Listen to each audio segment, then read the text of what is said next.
9장 2절부터 9절 말씀입니다. 오늘이 우리 대림절 마지막으로 모여서 우리가 예배하는 이 시간인데 우리 마가복음 9장에서 성탄의 그 기적을 우리가 한번 찾아보도록 하겠습니다. 마가복음 9장 2절부터 9절 말씀인데요. 광고 한 가지 말씀드리겠습니다. 우리 성탄 셀러브레이션 찬양 예배라고 말하는 게 좋을 것 같아요. 성탄 셀러브레이션 찬양 예배가 오는 금요일 7시 반에 본당에서 있습니다. 우리 온 가족이 함께 모여서 우리에게 기쁨으로 오신 예수님을 찬양하고 감사하는 그러한 시간을 갖도록 하겠습니다. 많은 프로그램들이 준비되어 있고 외부에서도 지금 오셔서 자리를 빛내주신다는 얘기도 있고, 그리고 상상하지도 못했던 그러한 것들이 내용들이 지금 준비되고 있는 것을 우리가 알 수 있습니다. 기대하시고 오셔도 좋을 것 같습니다. 금요일 날 7시 반 본당입니다. 자, 오늘 마가복음 9장 2절부터 9절 말씀 저와 한 줄씩 교독하시고 9절을 합독하실 때 제가 2절 봉독해 드리겠습니다. 엿새 후에 예수께서 베드로와 야고보와 요한을 데리시고 따로 높은 산에 올라가셨더니 그들 앞에서 변형되사 그 옷이 광채가 나며 세상에서 빨래하는 자가 그렇게 희게할 수 없을 만큼 매우 희어졌더라. 이에 엘리야가 모세와 함께 그들에게 나타나 예수와 더불어 말하거늘 베드로가 예수께 고하여 랍비여 우리가 여기 있는 것이 좋사오니 우리가 초막셋을 짓되 하나는 주를 위하여 하나는 모세를 위하여 하나는 엘리야를 위하여 하사이다 하니 이는 그들이 몹시 무서워하므로 그가 무슨 말을 할지 알지 못함이더라. 마침 구름이 와서 그들을 덮으며 구름 속에서 소리가 나되 이는 내 사랑하는 아들이니 너희는 그의 말을 들으라 하는지라. 문득 둘러보니 아무도 보이지 아니하고 오직 예수와 자기들 뿐이었더라.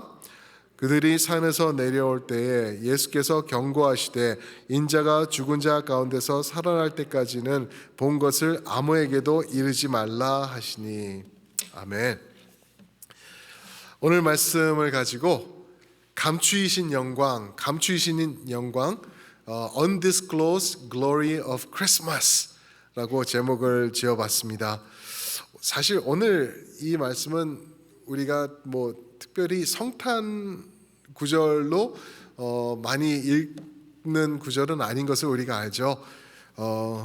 그런데 여기서 숨은 진리가 있기 때문에 여러분들과 오늘 대림절 마지막 날 마지막 예배로 여러분들과 모였을 때 이 말씀을 나누기로 결정을 했습니다. 이 말씀이 얼마나 중요한 말씀이냐면은 공관복음에 계속 반복해서 나와요. 마태, 마가, 누가 계속 이렇게 나올 정도로 중요한 말씀이죠. 놀라운 사건입니다. 예수님의 사역 중에 이제 어떻게 보면은 제자들이 굉장히 힘든 시간을 들어가고 있는 그 찰나죠. 예수님께서 드디어 말씀하시기 시작했어요. 인자가 이제는 고통을 받는 시간이 올 것이다. 내가 죽게 될 것이다. 그리고 부활할 것이다. 이런 내용을 처음으로 이제 제자들이 접하게 된 거죠. 얼마나 힘들었을까? 이 사람들이 얼마나 괴로웠을까? 이해도 안 되고 이건 뭐지? 이제 좀 바뀔라 그러는데 이제 드디어 귀한 분 만났는데 죽으신다는 소리가 들리는 거예요. 그러니까 이거를 어떻게 감당해야 될지도 모르는 그러한 상황이 주어진 거죠. 근데 이때 힘들어하고 있는 제자들에게 베드로 그리고 야고보, 요한 이 세 명의 어떻게 보면은 최측근 또는 수제자 이들에게 예수님께서 당신의 영광을 잠깐 동안 보여주는 큰 기적의 이야기라고 말할 수가 있죠. 이 순간을 두고 베드로후서 1장 16절, 17, 18절까지 보면은 베드로가 나중에 이것을 회상하면서 이야기를 합니다. 지극히 큰 영광 중에 하나님의 음성이 들렸고 그 자리에서 엄청난 영광의 모습을 우리가 함께 볼 수가 있었다라는 그러한 고백을 하는 그러한 이야기가 또 될 수가 있죠. 예수님을 수종드는 엘리야 그리고 모세의 나타남은 엄청난 기적인 거예요. 이 세 명 제자들에게 있어서는 이게 말도 안 되는, 어떻게 표현할 수도 없는 기가 막힌 이런 영광의 자리인 것을 볼 수가 있죠. 그래서 오늘 말씀해 보면은 이제 베드로가 유명하죠. 베드로는 그냥 질러 보고 나는 그러한 성향인 사람. 그러니까 생각해 보시면은 예수님이 계시는데 엄청나게 희어지신 거예요. 옷이 세상에서 빨래할 수 없을 만큼 그렇게 희어진 모습으로 엘리야와 모세, 그러니까 구약을 대표하는 선지자와 또 모세죠. 이 사람들 가운데 서서 말씀을 이제 나누고 대화를 나누고 있는 이 광경을 본 거예요. 영광이 임한 거죠. 그랬을 때 베드로가 외치죠. 그냥 가만히 있으면 좋을 텐데, 그냥 저기요. 그래놓고 말을 이제 하기 시작한, 그냥 생각도 없이 그냥 여기다 집을 지을게요. 하나는 당신, 하나는 이분, 하나는 저분 해가지고 만들어 놓을게요. 근데 그 말 한 게 여기 오늘 말씀에도 보면은 무슨 말을 할지도 몰라가지고 그냥 얼버무리면서 했다라고 지금 얘기를 하고 있는 거죠. 그러니까 엄청나게 지금 말도 안 되는 이 순간을 이들이 지금 경험하고 있는 거죠. 근데 우리가 이 상황에서 이 변화산의 이 기적을 보면서 꼭 알아야 될 것이 있는데, 그것은 뭐냐면은 이 변화산의 영광이 예수님의 모습은 없었던 것이 드러나는 순간이 아니었다는 것. 이해가 되시죠?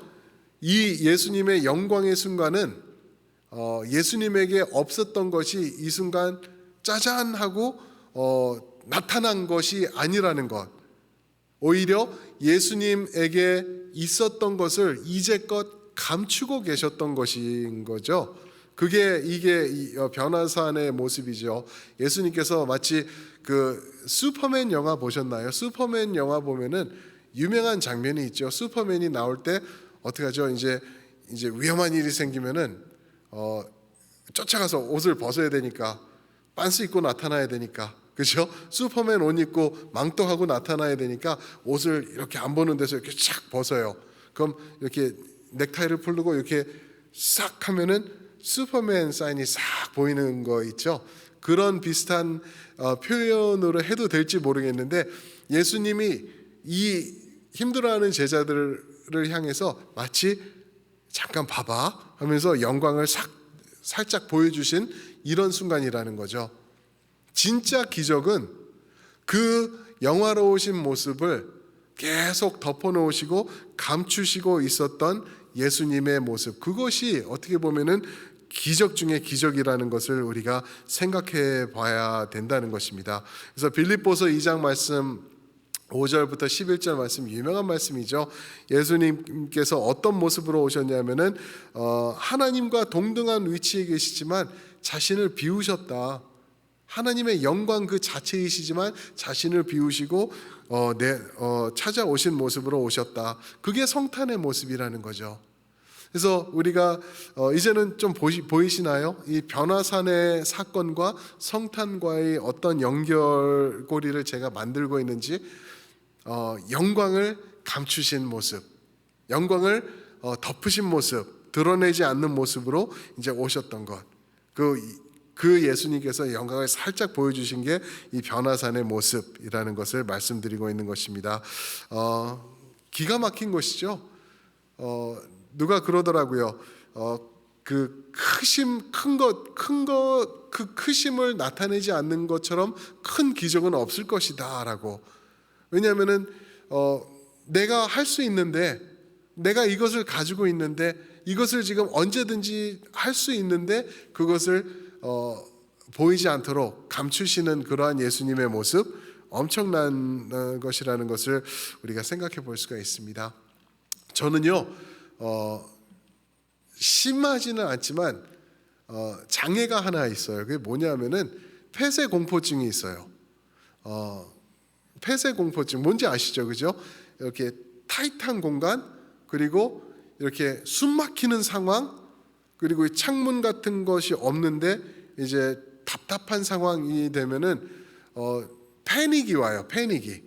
그냥 이렇게 심각하지는 않아요. 심각하지는 않고 제가 또 잘 조절하면서 이렇게 하고 그러면은 이걸 또 잘 감당해내고 그래요. 근데 진짜 심각한 사람들은 이 폐쇄 공포증이 있으면은 비행기도 못 타고 엘리베이터도 못 타고 그렇대요. 근데 저는 전혀 그 정도는 아니에요. 근데 가끔씩 비행기 타면은 답답해진다 그러면은 정말 집중하고 타고 그럴 순간들이 가끔 몇 번은 있었던 것 같기도 해요. 근데 폐쇄 공포증이 있는 거를 제가 2003년도에 알아냈어요. 제가 이제 우리 그 당시 섬기던 교회 그 목사님들과 같이 점심 식사를 한 성도님께서 초대를 해주셔가지고 식당으로 가는데 이제 교회 버스를 타는데 전부 다 저보다 나이가 연배가 있으신 목사님들이셨어요. 근데 제일 젊은 이제 청소년 사역을 하던 사역자인데 같이 있는데 이제 버스에 타야 되는데 제일 먼저 제가 타는 게 맞는 것 같아요. 그런데 저는 그렇게 못 하거든요. 폐쇄 공포증 같은 게 있기 때문에 그 답답한 거를 못 참아요.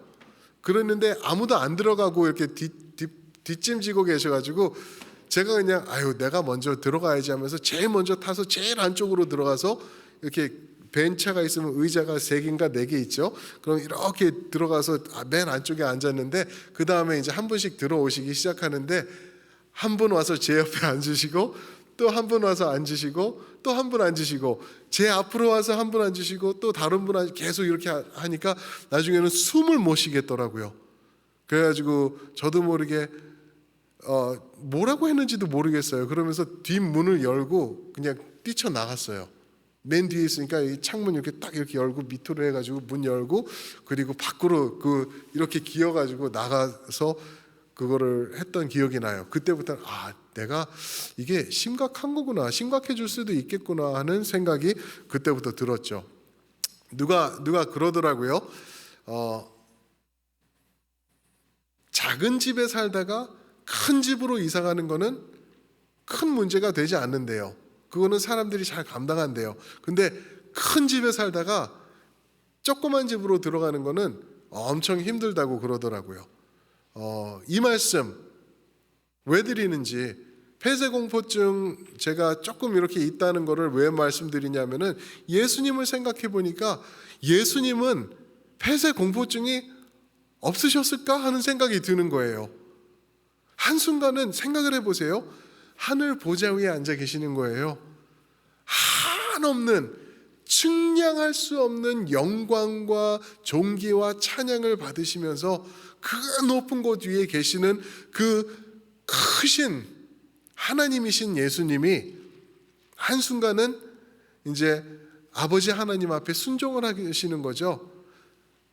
아버지, 제가 가겠습니다. 제가 그걸 이루어 나가겠습니다 하고 순종하실 때 갑자기 크고 넓고 측량할 수 없던 그 모든 것들이 한순간 쫙 이렇게 오므라든다고 하나요? 그런 표현인가 맞나요? 그러면서 이제 초라한, 연약한, 힘없는, 능력 없는, 그렇죠? 혼자는 어떻게 아무것도 할 수 없는 인간의 아기의 모습으로 이제 다시 나타나시는 거예요.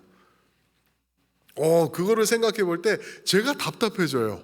제가 답답해질 정도로 어떻게 그러셨을까? 그냥 이 정도 이렇게 움츠리고 들어오시는 게 아니라 그 하나님의 본체의 영광과 존귀 이 모든 것을 비우시고 그렇게 들어오셔서 결국에는 아무 능력 없는 인간의 손에 맡겨지셔서 성장해 가시는 그 과정, 예수님은 괜찮으셨을까? 이런 생각이 드는 이 구절이 아닌가 싶어요. 그런데 잠깐 예수님께서 영광을 나타내신 게 이 변화산의 모습이라는 거죠. 그래서 아마 우리 성도님들도 저랑 비슷한 생각을 하신 적이 있으실 거예요. 예수님이 오실 때 그냥 그 영광스러운 모습으로 오셨으면 어떠셨을까? 그 멋진 모습, 아기의 모습, 그 처절하게 십자가에서 죽어가셨던 그 모습 말고 예수님의 본체의 모습 그대로 오셨으면은, 그래서 멋있게 천군 천사들이 앞에서 길을 쫙 만들면서 예수님의 그 빛나는 보좌 위에 앉으셔서 이 땅에 오셨으면은, 그러면 더 많은 사람들이 믿지 않았을까? 그런 생각 해보셨죠? 그죠? 왜 그런 모습으로 오셔가지고 많은 사람들이 헷갈려하면서 믿을까 믿지 않을까 그렇게 오셨을까? 그런데 그게 아니더라고요. 예수님께서 그런 모습으로 오셨어도 사람들은 예수님을 죽이려고 그랬을 거고요, 문제를 삼았을 거예요. 왜 그러냐면 이걸 어디서 볼 수 있냐면은 종교 지도자들이 보이죠. 바리새인들, 종교 지도자들, 이들을 보면은요, 이들이 예수님이 그때 행하신 영광스러운 모습을 다 봤거든요. 다 봤어요. 물이 와인으로 바뀌는 것, 그리고 못 보던 자가 눈을 뜨는 것, 문둥병자를 고칠 수 있다는 건 그거는 신밖에 할 수 없다는 것, 예수님께서 수차례 하셨거든요. 이거를 다 목격한 거예요. 안진뱅이가 걷게 되고, 이런 기적을, 이거는 불가능한 것인데 이거를 다 하는 예수님을 보면서 하나님의 영광이 드러나는 것을 분명히 봤는데 이들이 믿던가요? 아니요. 오히려 예수님을 죽이려 달려들던데요. 예수님을, 그런 거를 보면은 드디어 오셨구나, 우리가 기다리던 메시아가 오셨구나, 이게 정상 아닌가요? 그런데 그게 아니라 예수님을 죽이려고 그때부터 이제 작전을 짜고 사람들끼리 만나고 돌을 들기 시작하고 그러는 모습이 있었다는 거죠. 왜 그랬을까? 이 종교 지도자들이 하나님의 말씀을 몰라서 그랬을까요? 아니요, 절대 아니에요. 다 알고 있었어요. 구약을 달달달달 외우면서 말씀 중심으로 이렇게 하면서 외우고 기도하고 묵상하고, 그게 밥 먹고 하던 일이던 사람들이에요. 그러니까 분명히 이 사람들이 예수님의 모습, 하시는 행적, 이 모든 것들을 보면은 맞다, 이분이네, 딱 맞아 떨어지네, 구약에 예언된 거 베들레헴에서 나셨다며, 미가서 아니야, 미가서, 그러면서 다 맞히는 거예요. 다 맞아 떨어지는데 이들이 부인하는 거죠. 왜 그랬을까? 그런 하나님의 영광이 예수님을 통해서 드러나는 것을 다 보고 말씀이 맞아 떨어지는 것, 예수님이 하시는 말씀 하나하나가 구약에 선포된 말씀이 똑같이 떨어지는 것을 다 보았을 텐데 다 부인했어요. 그 이유는 다른 게 아니에요. 메시아인 거를 근본적으로 말씀적으로 알고 있었는데 이 사람들이 반대한 이유는 이분이 메시아로 왔는데 행적하시는 것을 보니까 자기네들과 상극이 되는 거예요. 자기네들이 원하는 것, 이제껏 쌓아놓고 만들어 나가던 위치와 명예와 재물, 이 모든 것들을 만들어 놨는데 거기에 맞추어져서 오시는 메시아면은 괜찮았을 텐데 그 모습이 아니었던 거죠. 상상했던 메시아, 그 자기네들이 상상했던 메시아가 왔으면은 자기네들을 더 높여주고 더 높은 자리로 더 뛰어나게 만들어줄 그러한 메시아를 기다렸는데 이거는 말도 안 되는 모습의 메시아가 나타난 거예요. 아는 거예요. 분명히 메시아예요. 메시아 분명히 알아요. 말씀에 맞아 떨어져요. 그런데 싫은 거예요. 메시아를 택하려면은 내가 여태껏 만들어놨던 거를 다 던지고 빈털터리로 이분을 쫓아야 되는데 그게 싫었던 거죠. 나한테 맞추어주는 메시아가 좋은데, 나를 추켜 세워주고 나를 잘 나가게 해주고 내가 조금 더 성공한 모습으로, 떵떵거리는 모습으로 있을 수 있게 나를 바꿔주시는 메시아를 기다리는데 예수님은 그런 모습이 아니었던 거죠. 그러니까 어떡하죠? 그 많은 영광, 하나님의 능력, 말씀 선포, 기적의 역사, 이런 것들을 다 보면서도 결국에는 예수님을 십자가에 못 박는 그러한 일들을 저지른 거죠.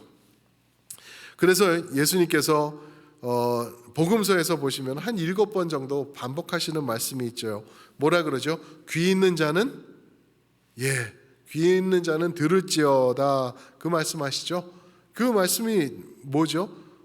너 귀 없으니까 너는 됐고 너는 귀가 두 개니까 너는 잘 들어, 이 얘기가 아니죠. 귀 있는 자는 들을지어다라는 내용은 너희가 내 말을 지금 듣고 이 사역을 보고 그랬으니까 그러면은 거기에 올바로 반응해 라고 말하고 계시는 거예요.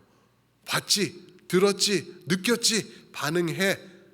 귀 있는 자는 들을지어다. 예수님께서 그렇게 말씀하시는 거죠. 왜요? 종교 지도자들은 반응하지 않았거든요. 오히려 반항했거든요. 그러니까 예수님께서 그 앞에서 외치고 계시는 거예요. 반응 제대로 해라. 제대로 해라. 선택을 하라는 거예요. 너희가 만들어 놓은 그것들 따라 썩을 것을 따라 살다가 썩는 모습으로 갈래? 아니면은 이 생명의 모습 나를 따를래? 라고 예수님께서 선포하고 계시는 것입니다. 사랑하는 성도 여러분, 2000년 전에 성탄은 감추어진 영광의 모습으로 우리에게 다가와 주셨죠. 감추어 주셨어요. 그 이유는 우리를 품으시기 위해서, 우리를 있는 그대로 품으시기 위해서 우리 모습으로 다가오신 예수님이라는 것을 우리가 생각해 볼 수가 있죠. 그리고 이제 곧 다시 오실 예수님의 모습은 그런 모습이 아니에요. 이제 재림하시는 예수님의 모습은 영광, 능력, 존귀, 권능, 이 모든 것들의 극치의 모습, 예수님의 본체의 그 모습으로 오실 거라는 거죠. 이제는 예수님께서 감추실 필요가 없어요. 감추시고 우리에게 오셔서 다 우리를 이끌어 주셨기 때문에 다음에 오실 때는 이게 아니라 그냥 있는 그대로 드러내시면서 나타나실 거라는 거죠. 그래서 마가복음 지금 우리 9장을 봤는데 13장 26절에 가시면은 그렇게 말씀하시죠. 그때에 인자가 구름 가운데 큰 권능과 영광으로 오는 것을 사람들이 보리라. 그때에 인자가 구름 가운데 큰 권능과 영광으로 오는 것을, 초림은 안 그러셨어요. 초림은 초라하게 오셨어요. 그러나 재림은 큰 영광과 그 능력으로 오신 거예요. 셔키나 영광, 하나님의 영광, 그 영광의 구름 가운데 예수님께서 오실 거라고 우리에게 말씀하고 계십니다. 그래서 우리 아까 부른 찬양처럼 우리가 외칠 수 있는 말은 요한계시록 22장 말씀이죠. 아멘. 주 예수여 오시옵소서. 마라나타. 주여 오시옵소서. 우리에게 오시옵소서. 그렇게 말할 수 있는 사람이 누굴까요?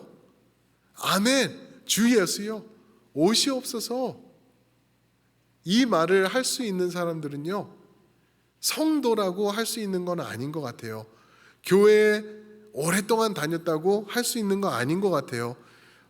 오직 주님을 기다리며 마치 그 준비된 그 처녀들처럼 그 램프에다 오일을 준비해 가지고 주님을 기다리던 그러한 모습처럼, 주님이 오늘 오실까?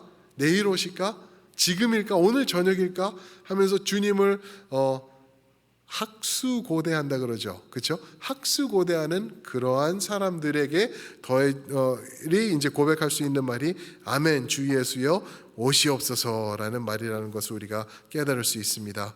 사랑하는 성도 여러분, 이제 3일 뒤에 성탄 2021년 성탄절이 옵니다. 우리 그날을 기다리면서 이날 2000년 전 주님께서 감추인 영광의 모습으로 우리를 찾아와 주셨었지라는 것을 기억하시면서 그날을 맞이하셨으면 좋겠어요. 그러면서 나를 위해서 예수님께서 다 내려놓으시고 빌립보서 2장 말씀처럼 다 비우시고 찾아오신 그 크신 주님의 사랑 내가 기억합니다 라고 고백하면서 우리 성탄절을 맞이하시는 여러분들과 저 되시길 주님의 이름으로 축원합니다. 아멘. 아멘. 우리 기도하겠습니다. 기도하면서 나가겠습니다. 우리